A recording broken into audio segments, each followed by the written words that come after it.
خوب چھیڑ چھاڑ کے بعد اسے زین کے کمرے میں بٹھا دیا گیا۔ سب بھابھیاں اسے تسلی دے کر وہاں سے جا چکی تھیں۔ وہ کمرے میں اکیلی تھی۔ پھولوں کی خوشبو ناک کے نتنوں سے ٹکرا رہی تھی۔ سب اچھا بھی لگ رہا تھا اور گھبراہٹ بھی بے حد تھی، جو نیچرل تھا۔ اس نے پہلے سے ٹھیک بندیا کو ایک بار پھر سے ماتھے پر ٹھیک سے لگایا، اور تبھی دروازہ ایک دم کھلا اور زین ایسے اندر آیا جیسے بھاگ کر آیا ہو۔ رمشا چونک کر سیدھی ہوئی۔ یا اللہ، کسی کو سالار بھیا جیسا بھائی نہ دے۔ وہ سانس بحال کرتا بڑبڑایا اور روم اچھے سے لاک کر دیا۔ روم لاک ہونے کی آواز پر ہی رمشا کا دل عجیب سی لے پر دھڑک اٹھا۔ اس نے اپنی انگلیاں کنفیوز ہو کر دوسرے ہاتھ کی انگلیوں میں پھنسا دی۔ زین مسکرا کر یہ منظر دیکھ رہا تھا۔ اس کا گھبرانا اچھا لگ رہا تھا اور شیروانی اٹھا کر بیڈ کے کنارے پر پھینک کر بالوں میں ہاتھ چلا کر رمشا کے سامنے دھپ سے بیٹھا۔ رمشا نے حلق تر کیا مگر نظر نہیں اٹھائی۔ کچھ زیادہ ہی شرم نہیں آ رہی آج تمہیں؟ وہ اس کا چہرہ اوپر کرتا بولا۔ رمشا میں کچھ بولنے کی ہمت نہیں تھی، البتہ لبوں کے کنارے میں شرمیلی مسکراہٹ ضرور تھی۔ زین نے اس کے سجے سنورے وجود کو سراہنے والے انداز میں دیکھا۔ بہت پیاری لگ رہی ہو۔ بس پیاری؟ بے ساختہ رمشا نے آنکھیں اٹھا کر اس کی طرف دیکھا۔ زین نے اپنی ہنسی روکی۔ ہاں بس پیاری، اب اتنی بھی حور پری نہیں تھی تم جو تمہیں لگ رہا ہے۔ تمہارے بالوں سے شروع کروں گا اور پاؤں کی اڑی تک تعریفوں کے پل باندھ دوں گا، وہ بولا اور اس کا ہاتھ بھی پکڑ لیا۔ رمشا نے اس کی جانب دیکھا اور اپنا ہاتھ اس سے چھڑوا لیا۔ اف، اتنا غصہ، وہ بھی صرف ایک تعریف پر؟ زین نے شرارتی نظروں سے اسے گھورا۔ یہ کسی بھی دلہن کا حق ہے کہ اس کی سر سے پاؤں تک تعریف کی جائے۔ رمشا نے جیسے پتے کی بات بتائی۔ اگر تم میں صبر نہیں تو سر سے پاؤں تک تعریف شروع کر دیتا ہوں۔ وہ گہری نظروں سے دیکھتا اس کا چہرہ سرخ کر گیا۔ رمشا نے سٹ پٹا کر نظر پھیر لی۔ اب کرو ان نظروں کا مقابلہ، وہ اس کا چہرہ اپنے نزدیک کرتا بولا۔ وہ میری منہ دکھائی، اس سے پہلے وہ واقعی اس کے اوزخان خطا کرتا وہ جلدی سے بولی۔ اب یہ منہ دکھائی کہاں سے آ گئی؟ زین بدمزہ ہوا۔ میں نے تو کچھ نہیں لیا، وہ صاف مکر گیا۔ رمشا کی آنکھیں باہر کو بل پڑیں۔ میرے لیے منہ دکھائی نہیں لی، وہ ایک دم غصے سے بولی۔ زین کا کہہ نکلا۔ تبھی وہ شرم سے دوہری ہو رہی تھی تو کبھی لڑنے کو تیار۔ زین نے ایک دم اسے اپنی جانب کھینچا اور رمشا اس کی باہوں میں آ سمائی۔ زین نے کرتے کی جیب سے ایک چین نکالی جس میں دل بنا ہوا تھا، جس پر اس کا نام لکھا ہوا تھا۔ اس نے وہ چین پیار سے اس کے گردن میں باندھی اور اس کی گردن کو چھو کر اپنا پہلا لمس بخشا۔ رمشا کی پلکیں جھکے جا رہی تھیں۔ پیارا ہے، وہ مدھم لہجے میں بولی۔ تم سے کم، وہ بولا۔ اس کی نرمی سے اور نرمی سے اس کے چہرے پر جھک گیا۔ دونوں کے دل دھڑک اٹھے۔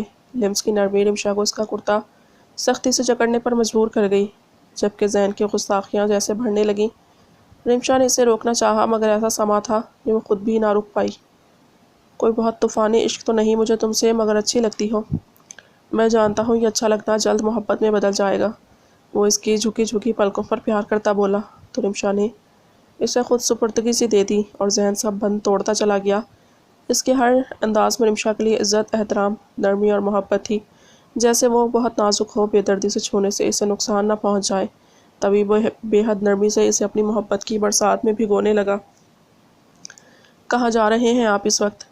جمل نے حیرانگی سے اس کی طرف دیکھا۔ ایک ضروری کام ہے، صرف آدھے گھنٹے میں پورا کر کے تمہاری جان کو لڑتا ہوں، وہ ونک دیتا بولا۔ جمل نے نفی میں سر ہلایا۔ کیسے بے حیائی سے سب بول دیتا تھا ہر بات۔ میرا مطلب تھا، یہ کوئی وقت ہے کہیں جانے کا؟ مجھے پتا ہے میری جان، تم مس کرو گی، میں کہہ رہا ہوں نا۔ تم نے سونا نہیں ہے، آج جشن کی رات ہے، کیونکہ اب سے ہمارے بیچ۔ سالار پلیز، کتنے بے حیا ہیں آپ، وہ اپنا چہرہ چھپاتی بولی، جبکہ اس نے جھک کر اس کی پیشانی چوم لی۔ اب اچھے سے شرم کر لو، آدھے گھنٹے بعد تمہیں اس کا بھی موقع نہیں ملے گا، وہ دانت نکالتا بولا۔ اف، جمل کو خود پر ترس آنے لگا۔ سالار البتہ ہنستا ہوا بائے کہہ کر باہر نکل گیا۔ وہ ایک ٹوٹے پھوٹے گھر کے سامنے گاڑی روکے کافی دیر سے وہاں کھڑا تھا۔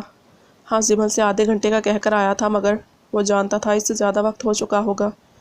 فیروز کچھ دیر تو انتظار کرتا رہا کہ شاید وہ خود اندر جائے، مگر جب اس کے قدم نہیں اٹھے تو فیروز نے اس کے شانے پر ہاتھ رکھا۔ وہ جیسے ہوش میں آیا تھا۔ آپ نے اندر نہیں جانا؟ نہیں جانا چاہتے تو خود کو مجبور مت کریں، وہ بولا۔ یار، دیکھنا چاہتا ہوں اس ماں کو جو اپنے بچے کو بیچ دے، وہ بالوں میں ہاتھ پھیر کر گہری سانس لے کر بولا۔ کیا میں آپ کے ساتھ چلوں؟ اس نے پوچھا تو سالار نے نفی میں سر ہلایا اور وہ اس لکڑی کے کھلے دروازے میں داخل ہو گیا۔ ایک صحن میں بہت ساری چارپائیاں تھیں اور بے شمار لوگ اس پر سو رہے تھے۔ ایک چارپائی پر دو بچے زمینوں پر پڑے تھے۔ اس نے یہاں سے نگاہ ہٹائی۔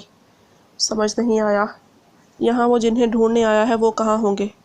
تبھی اس کی نظر پورے گھر میں موجود صرف ایک کمرے پر پڑی جس میں روشنی تھی۔ وہ اس کمرے کی جانب چل دیا اور اس نے جھانک کر اندر دیکھا۔ ایک عورت بے حال سی رو رہی تھی، جبکہ اس کے ساتھ اس کا باپ بیٹھا تھا۔ ہاں، وہ باپ، شاید اصل باپ۔ وہ چند لمحے دیکھتا رہا اور پھر اس نے دروازہ بجایا۔ دونوں نے دروازے کی جانب دیکھا کہ حیرت سے پھٹ گئیں۔ سالار کی شکل بالکل سپاٹ تھی۔ دونوں کو یقین نہیں آیا کہ وہ ان کے پاس تھا، ان کے پاس ان کا بیٹا، جسے وہ لالچ میں بیچ چکے تھے، جس کی صورت اپنا قرضہ اتارا تھا۔ سالار خاموش کھڑا رہا۔ وہ عورت چلاتی ہوئی اٹھی اور سالار کے سینے سے لگ گئی۔ اس کی بے یقین چیخیں شاید وہاں سب کو جگا گئیں۔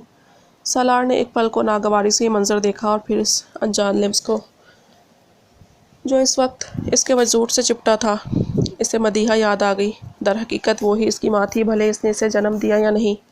سالار نے اس عورت کو خود سے دور کیا۔ اس کا باپ اس کے سامنے آیا۔ میرا بیٹا واپس آ گیا، وہ روتے میں بولے۔ سالار سمجھ نہیں سکا اپنے حقیقی ماں باپ سے مل کر وہ کیوں پتھر کی طرح ہو گیا تھا، گویا کوئی جذبہ نہیں اٹھ رہا تھا۔ خیر، سمجھنے والی بات کوئی نہیں تھی، اس میں سالار مرتضیٰ نام ہے میرا، اس نے جتایا۔ سوچ کر آیا تھا بس یہ دیکھنے کہ ایک لالچی باپ کو تو دیکھ لیا، اس لالچی ماں کو بھی دیکھا ہوں جس نے اپنی اولاد کو پیسوں کے لیے بیچ دیا۔ کتنا خوش ہے وہ ایک انسان کی پوری زندگی میں خلا بھر کر کہ وہ ہنسی کہہ کہے غم کسی بھی لمحے میں اپنی حقیقت یاد کر کے گھبرا سا جائے۔ ایک انسان کو خالی کر دینے والے لوگ کیسے دکھتے ہیں۔ دیکھ کر افسوس ہوا کہ رشتوں کی ناقدری انسان کو کہاں پھینک دیتی ہے۔ سپاٹ لہجے میں اس نے دونوں کی طرف دیکھا۔ بیٹا، ہمیں معاف کر دو، پیسے نے ہمیں اندھا کر دیا تھا۔ وہ عورت جو کہنے کو اس کی ماں تھی آگے بڑھ کر بولی اور سالار کے چہرے پر اپنا ہاتھ رکھنا چاہا، مگر سالار نے اسے دور جھٹک دیا۔ عجیب احساسات تھے اس کے اندر۔ وہ بھولنے کی سب کوشش کرتا تو حقیقت جھٹلا نہ پاتا، یاد آتا تو سب جیسے ایک دم ختم ہو جاتا۔ وہ خود کو خود ہی سمجھ نہیں پا رہا تھا۔ اسے سکون چاہیے تھا۔ اس بات نے اسے لاخوش رہنے کی کوشش کے باوجود بار بار پیچھے لپٹ رہا تھا۔ اس نے اس عورت کو دور جھٹکا۔ اس وقت بھی پیسے کی ہی ضرورت تھی، تبھی آپ دونوں کو میرے یہاں آنے کی خوشی ہوئی ہے۔ میں بچہ نہیں ہوں، میرے پاس سب کچھ ہے، مگر زندگی میں یہ دو بھیانک چہرے کبھی بھول نہیں سکتا۔ اس نے جیب سے چیک بک نکالی اور اس پر وہ خود بھی نہیں جانتا تھا اس نے کتنی بڑی رقم لکھتی تھی۔ وہ لکھ کر اس نے ان دونوں کے منہ پر دے ماری۔ آج مجھے پیدا کرنے کا حساب بھی پورا ہوا، اب کم از کم کبھی مجھے کھڑے ہو کر یہ مت کہنا کہ میں تمہارا بیٹا ہوں۔ یہ کافی ہے تم دونوں کی زندگی کے لیے۔ وہ چیک ہوا میں اچھال کر سپاٹ لہجے میں بولا اور جن قدموں سے آیا تھا انہی سے واپس پلٹ گیا۔ پیچھے وہ دونوں اس کی پیٹھ دیکھتے رہ گئے۔ زندگی کے اس موڑ پر پیسے کی ہوس نے جہاں ان دونوں کو پھینکا تھا، وہ سانپ کی طرح اپنی اولاد کو بھی نکل گئے تھے۔ آج وہ اپنی پیدائش کا قرض بھی اتار گیا تھا، مگر ان دونوں میں ہمت نہیں تھی جھک کر وہ رقم اٹھا لیتے۔ کوئی اگر زبان اور دل ہی بات پوچھتا تو انہیں وہ چاہیے تھا، سالار چاہیے تھا، وہ بیٹا چاہیے تھا جو شاید کبھی انہیں نہ ملتا۔ ان کی عمر، حالات اور وقت نے سنگین غلطی کا احساس ان دونوں کے دل میں ایسا گاڑ دیا تھا کہ شاید دونوں ہی گویا زندگی سکون سے گزار پاتے۔ وہ باہر نکلا اور سیدھا گاڑی میں بیٹھ گیا۔ فیروز نے اس سے بات کرنا چاہی مگر سالار نے نفی میں سر ہلا دیا۔ گھر چلو، وہ بولا۔ فیروز پر جیسے حیرت کا پہاڑ ٹوٹا۔ اس کا لہجہ بھیگا ہوا تھا۔ فیروز شاید اس کی فیلنگ تک پہنچ نہیں سکتا تھا جو بات اسے اندر سے کاٹ رہی تھی۔ اس کی عزت، اس کی انا، غیرت سب مٹی ہو گیا تھا۔ شاید کبھی وہ خود میں سے اس خلش کو نکال پاتا۔ فیروز نے گاڑی گھر کی جانب بڑھا دی۔ سارے راستے وہ کچھ نہیں بولا۔ گاڑی روکی تو وہ باہر نکلا۔ فیروز بھی جلدی سے نکلا۔ سالار اس سے پہلے آگے بڑھتا کہ رک گیا۔ وہ اس کا منتظر تھا۔ سالار نے ایک نگاہ اس پر ڈالی اور مسکرا دیا۔ اس کے بالوں میں ہاتھ چلا کر بکھیر دیے۔ یار گھر جاؤ ورنہ گیسٹ روم کھلوا دیتا ہوں، اس نے کہا تو فیروز کچھ نہیں بولا۔ ایک قدم آگے بڑھا اور اس کے گلے لگ گیا۔ سالار پہلے حیران ہوا، یہ حرکت اس نے پہلے کبھی نہیں کی تھی۔ جو گزر گیا اسے بھول جائے۔ آج سارے حساب برابر ہو گئے، وہ بس اتنا ہی بولا۔ سالار معمولی سا مسکرا دیا، سر ہلا کر اس کو خود سے جدا کیا اور گال تھپک کر اندر بڑھ گیا۔ وہ اندر آیا تو سامنے ہی مرتضیٰ کو کھڑا دیکھا۔